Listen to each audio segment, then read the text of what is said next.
बिस्मिल्लाहिर्रहमानिर्रहीम। अस्सलाम वालेकुम दोस्तों, शहबाज गिल आज बैरून मुल्क के निजी दौरे के बाद पाकिस्तान पहुंचे और वो बरास्ता मोटरवे अपने घर जा रहे थे कि रास्ते में उनकी कार का एक्सीडेंट हुआ जिसमें शहबाज गिल जख्मी हुए। बज़ाहिर देखने में तो वो बिल्कुल तंदुरुस्त मालूम हो रहे हैं, मगर एक जख्म वो भी होता है जो इंसान को अंदरूनी तौर पर पेश आता है। हुआ कुछ यूं कि मोटरवे पर एक गाड़ी जो कि शहबाज गिल का पीछा करती है, उनकी गाड़ी को अचानक हिट करती है और फौरन वहां से निकल जाती है, जिसके बाद जब उनकी गाड़ी आउट ऑफ कंट्रोल हुई और उनकी कार हादसे का शिकार हुई। अगर शहबाज गिल साहब सीट बेल्ट और दीगर हिफाजती इकदामात न करके सवार होते तो खुदा न खास्ता नुकसान इससे बहुत ज्यादा भी हो सकता था। कहा जा रहा है कि असल में ये इमरान खान को पैगाम दिया गया है कि आपके स्पोक्स पर्सन शहबाज गिल को अगर मोटरवे पर नुकसान पहुंचाया जा सकता है तो फिर आपको क्यों नहीं, जो सिक्योरिटी के बगैर कभी कभार घर से बाहर निकल आते हैं। इस वक्त शहबाज गिल साहब इमरान खान के स्पोक्स पर्सन हैं, जो कि इमरान खान साहब का पैगाम मीडिया के जरिए अवाम तक पहुंचाने में सबसे आगे होते हैं। दोस्तों, हकीकत ये है कि इस दुनिया में किराए पर हर तरह के लोग खरीदे जा सकते हैं। जैसे किसी को कत्ल करवाना हो, किसी को टॉर्चर करना हो, नुकसान पहुंचाना हो, ज़हनी अजियत देनी हो या माजूर करना हो।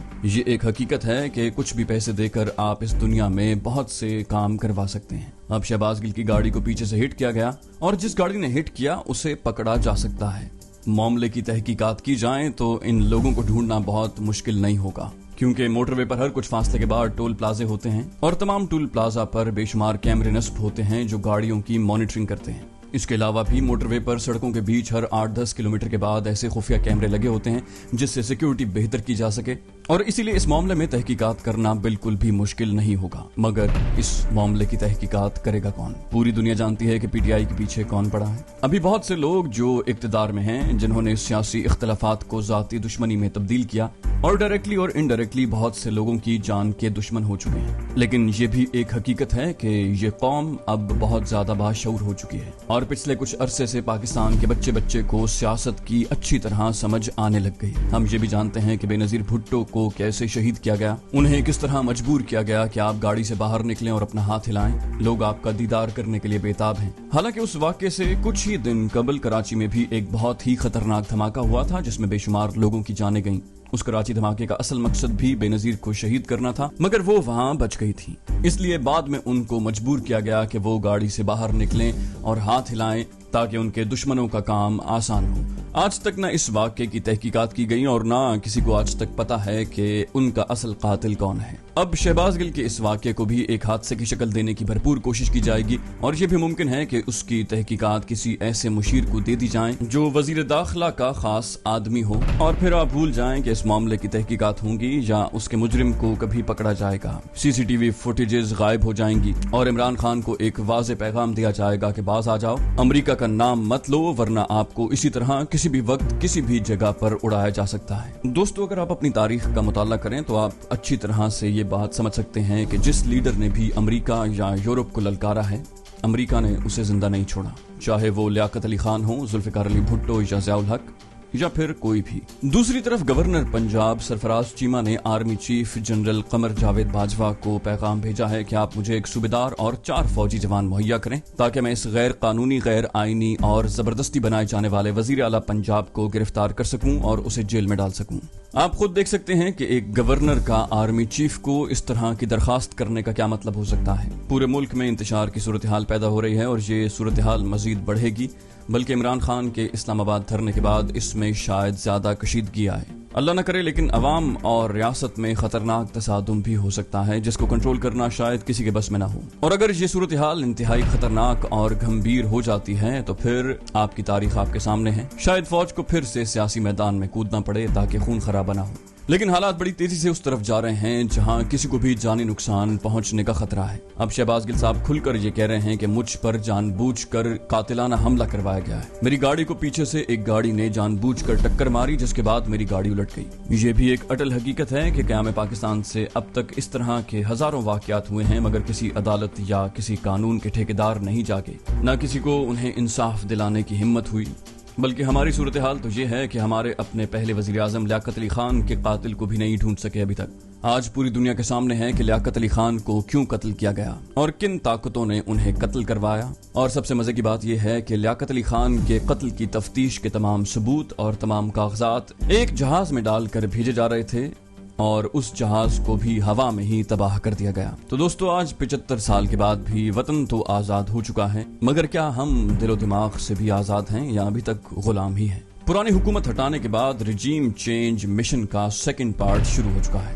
اس کا پہلا حصہ یہ تھا جہاں پہ عدم اعتماد پیش کی گئی اور انہیں قانونی اور بظاہر آئینی طریقے سے ہٹایا گیا، کیونکہ پاکستان کے روس اور چین سے بڑھتے ہوئے تعلقات باقی طاقتوں کو ہضم نہیں ہوئے۔ پاکستان کے پیچھے صرف امریکہ نہیں بلکہ ہندوستان، اسرائیل اور یورپ کے علاوہ کئی مسلمان ممالک بھی شامل ہیں۔ اگر مودی اس وقت یورپ کے دورے پر ہے تو وہ کوئی ایسا ویسا دورہ نہیں ہے، وہ مکمل پلاننگ کے تحت اپنا پیغام لے کر یورپ سے اتحاد کرنے گئے ہیں۔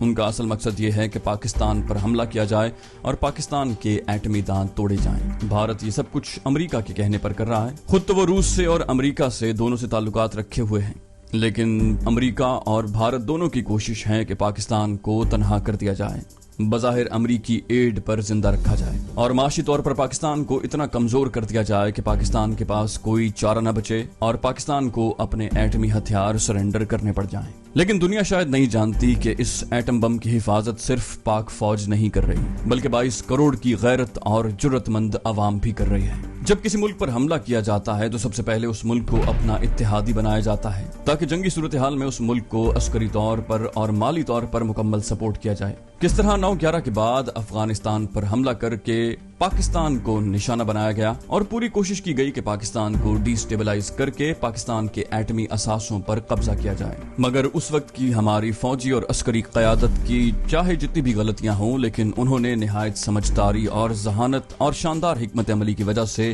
پاکستان کو اس بربادی سے بچا لیا۔ حمید گل صاحب نے امریکہ کو ایک انٹرویو دیتے ہوئے کہا تھا کہ آپ تھوڑا صبر کریں، آپ لوگ پاکستان سے کہیں گے کہ ہماری جان چھڑواؤ، اور اس وقت کے اینکر نے بڑے مغرورانہ انداز میں کہا تھا کہ دیکھ لیں گے، اور وہ وقت بھی آیا اور دنیا نے دیکھا کہ جو حمید گل صاحب کی بات تھی وہ 100% صحیح ثابت ہوئی اور پاکستان نے امریکہ کو افغانستان سے نکلنے میں پوری مدد کی۔ دوستو یہاں پہ سمجھنے کی بات یہ ہے کہ جب کسی کے ساتھ کوئی بھی معاہدہ کیا جاتا ہے تو وہ معاہدہ ایک زنجیر کا کام کرتا ہے کہ آپ نہ تو آگے جا سکتے ہیں اور نہ پیچھے۔ مثال کے طور پر IMF کے ساتھ جب ہم مذاکرات کرتے ہیں اور ان سے درخواست کرتے ہیں کہ ہمیں چند ارب ڈالر قرض کی صورت میں چاہیے تو وہ آپ سے کچھ بھی ڈیمانڈ کرتا ہے، جیسے کہ آپ اپنی بجلی کا ریٹ بڑھائیں، آپ پیٹرول کی قیمت بڑھائیں، آپ کے ملک میں بننے والے ڈیمز اور سڑکیں اور اس طرح کے دیگر پروجیکٹس کے جو کانٹریکٹس ہیں وہ آپ ہماری کمپنیوں کو دیں، اور ہم چونکہ ریسیونگ اینڈ پر ہوتے ہیں تو ہمیں ان کی بات ماننی پڑتی ہے۔ امریکہ کا پلان یہ ہے کہ وہ جتنا جلدی ہو سکے پاکستان پر اتنا قرضہ چڑھا دے کہ پاکستان کے پاس کوئی راستہ نہ رہے اور پاکستان کہے کہ سب سے قیمتی چیز جو ہمارے پاس ہے وہ آپ لے لیں، اور پاکستان کے پاس سب سے قیمتی چیز اس وقت پاکستان کے ایٹمی اثاثے ہی ہیں۔ امریکہ چاہتا ہے کہ جلد سے جلد آپ پہ اتنا قرضہ ڈال دیا جائے کہ آپ میں اسے 100 سال تک چکانے کی ہمت بھی نہ رہے، اور جیسے سری لنکا دیوالیہ ہو چکا ہے ویسے ہی پاکستان بھی دیوالیہ ہو اور پاکستان کے سب سے بڑے قیمتی اثاثے اور پاکستان کی جیو اسٹریٹجک لوکیشن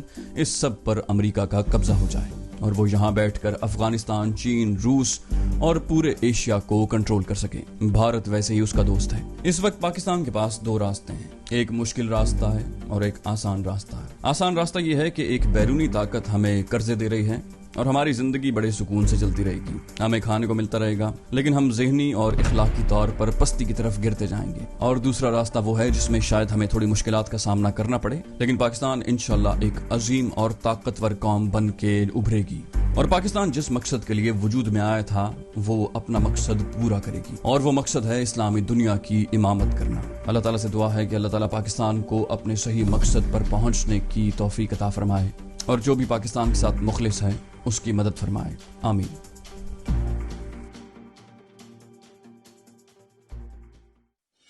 چینل کو سبسکرائب کیجیے اور بیل آئیکن پر کلک کیجیے تاکہ آپ کو تمام ویڈیوز فوراً ملتی رہیں۔